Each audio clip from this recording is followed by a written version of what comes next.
बिस्मिल्लाहिर्रहमानिर्रहीम। अस्सलाम वालेकुम। मैं मुज़म्मिल अवान इस खबर के साथ हाजिर हूँ कि सुप्रीम कोर्ट ऑफ पाकिस्तान ने फैसल वाडा और मुस्तफ़ा कमाल को 5 जून को ज़ाती हैसियत में तलब कर लिया है। कंटेम्प्ट ऑफ कोर्ट की प्रोसीडिंग्स होंगी तो इन अदालत की कार्रवाई होगी। फैसल वाडा और मुस्तफ़ा कमाल 5 जून को सुप्रीम कोर्ट में ज़ाती हैसियत में पेश हों।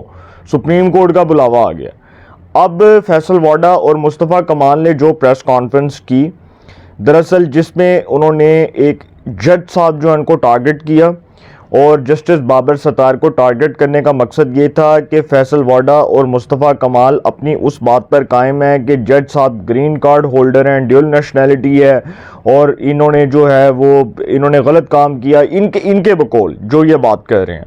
और फिर ये प्रेस कॉन्फ्रेंस में बैठकर इल्ज़ाम लगा रहे हैं और कह रहे हैं कि जी अगर एक सियासतदान दोहरी शरीयत रखे तो वो हराम है और एक जज रखे तो वो हलाल है। अब इनका तरीक़ाकार गलत है। देखें, मैंने पहले भी कहा कि अगर एक जज के ख़िलाफ़ आपने जुडिशल काउंसिल में जाना है या एक जज के ख़िलाफ़ आपको दरख्वास्त देनी है तो उसका जो सबसे बेहतरीन फोरम है वो है जुडिशल काउंसिल।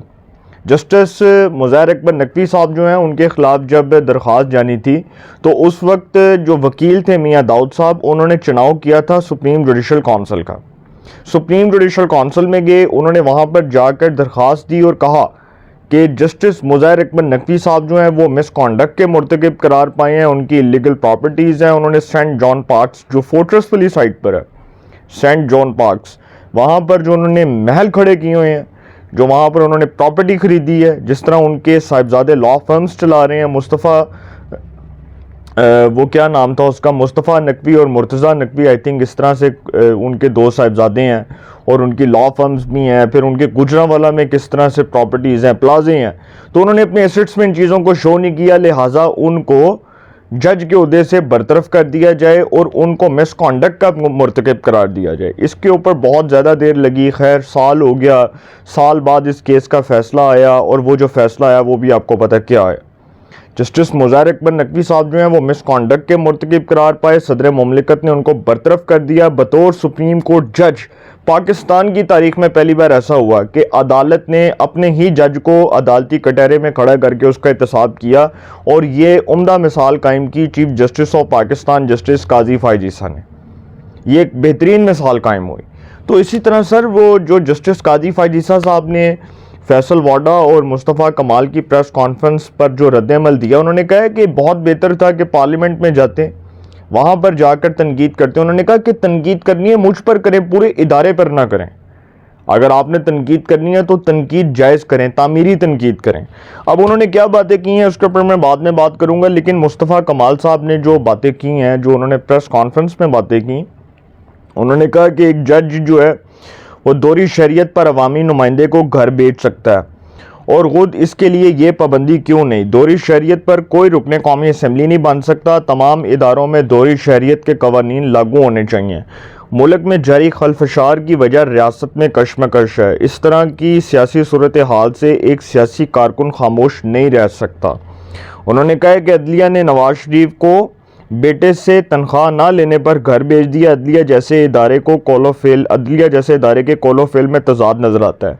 क्या दोहरी शरीयत वाले किसी शख्स को अदालत का जज होना चाहिए? देखें, फिर मैं वही बात करूंगा कि जो मुस्तफ़ा कमाल बातें कर रहे हैं कि अगर भाई आपको इख्तलाफ है तो उस जज से इख्तलाफ है या उसके तर्ज अमल से इख्तलाफ है तो फिर तनकीद तामीरी करें।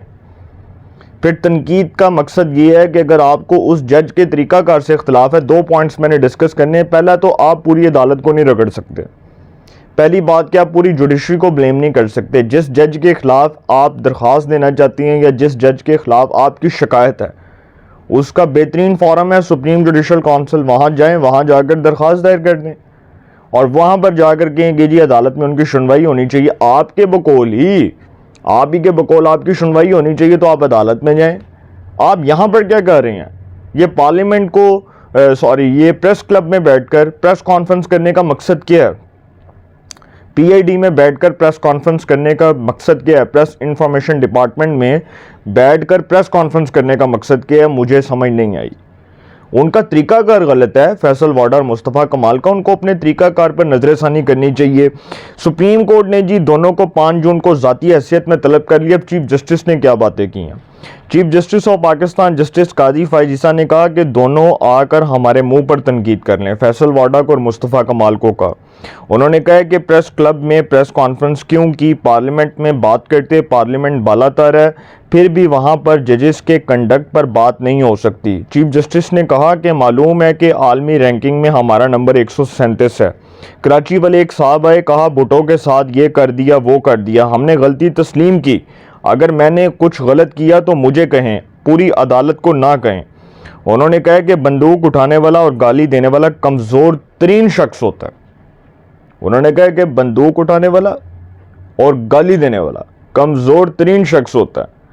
اب یہ دیکھیں جو باتیں چیف جسٹس کر رہے ہیں، دراصل وہ بڑی امپورٹنٹ بات کر رہے ہیں کہ بھائی اگر آپ کو یہ مسئلہ ہے تو پھر آپ ایک شخص کے اوپر بات کریں، آپ پورے ادارے کو ٹارگٹ نہ کریں، اور اگر اس کو بھی ٹارگٹ کرنا ہے تو اس کے لیے بھی قانونی طریقہ کار اختیار کریں۔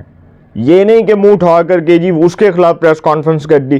دیکھیں جسٹس بابر ستار جو بھی ہیں وہ اس وقت اسلام آباد ہائی کورٹ کے جج ہیں، اور ہائی کورٹ کا جج جو ہے اس کے پاس کنٹیمپٹ آف کورٹ کی پروسیڈنگز کا، توہین عدالت کی کارروائی کا اختیار ہوتا ہے۔ جج ایک مجاز اتھارٹی ہوتا ہے، تو اگر آپ جج کی اتھارٹی کو چیلنج کرنا شروع کر دیں گے اور کہیں گے کہ جی جج نو جھگڑا لا دو، تو سر پھر اس کے بعد عدالت کا پتہ آپ کو طریقہ کار اور طرز عمل کیا ہوتا ہے۔ نون لیگ کے ساتھ کیا ہوا؟ میں مانتا ہوں کہ اس وقت کی عدالت پولیٹیسائز ہو رہی تھی اور جسٹس میاں ثاقب نثار اس وقت مورے کے طور پر استعمال ہوئے، اس میں کوئی شک نہیں ہے۔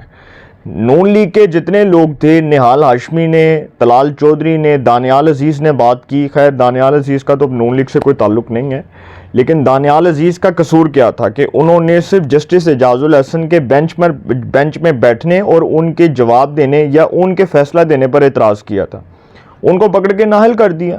طلال چودھری نے تو خیر بہت ہی جو ہے وہ بڑی بلو دا بیلٹ بات کی تھی، ٹھیک ہے، ان کے اوپر تو آپ کہہ سکتے ہیں کہ انہوں نے تو جس طرح سے وہ ٹارگٹ کیا اور جس طرح وہ، ٹھیک ہے غصہ تھا ان کا، انہوں نے جو بات کی وہ ان کا اپنا رائٹ ہے۔ اور نہال ہاشمی نے کیا کیا؟ غریب آدمی تھا یار، مڈل کلاس بندہ بھی نہیں تھا، غریب ترین آدمی ہے وہ، کراچی میں ایک چھوٹے سے گھر میں رہتا ہے۔ نون لیگ کا ڈائی ہارڈ ورکر، اس کو پکڑ کے جیل میں ڈال دیا، ہارٹ پیشنٹ تھا، آصف سعید کھوسہ نے فیصلہ دیا۔ تو یہ جب ججز اس قسم کے فیصلے دے رہے تھے تو یہی دیکھ لیتے کہ بھائی اگر اس نے بات کر ہی دی ہے تو اس نے آئین اور قانون کے مطابق کیا، چلیں تنقید ہی برداشت کر لیتے۔ اب کے تو چیف جسٹس مورلی طور پر ان کے اندر اتنا ظرف ہے، وہ کہہ رہے ہیں کہ جی کرنی ہے گل تے کرو ساڈے تے یار، پارلیمنٹ میں ہے، بہترین فورم ہے، پارلیمنٹ میں جا کر کریں۔ یہ پی اے ڈی میں بیٹھ کے، پریس انفارمیشن ڈپارٹمنٹ میں بیٹھ کے پریس کانفرنس کرنے کا کیا تک بنتا ہے؟ سپریم کورٹ کا 3 رکنی بینچ 5 جون کو اس کیس کی سماعت کرے گا۔ Chief justice of Pakistan justice Qazi Faez عیسیٰ کی سربراہی میں 3 رکنی بینچ 5 جون کو اس کیس کی سماعت کرے گا۔ چیف جسٹس قاضی فائز عیسیٰ، جسٹس نعیم اختر افغان اور جسٹس عرفان سعادت پر مشتمل 3 رکنی بینچ 5 جون کو توہین عدالت کیس کی کارروائی کرے گا۔ فیصل واڈا اور مصطفیٰ کمال ذاتی حیثیت میں پیش ہوں گے، نااہل ہوتے ہیں یا معافی ملتی ہے، سپریم کورٹ کے اوپر ڈیپینڈ کرتا ہے۔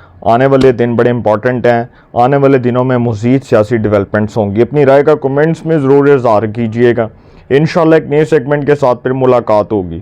اپنا بہت خیال رکھیے گا۔ اللہ نگہبان۔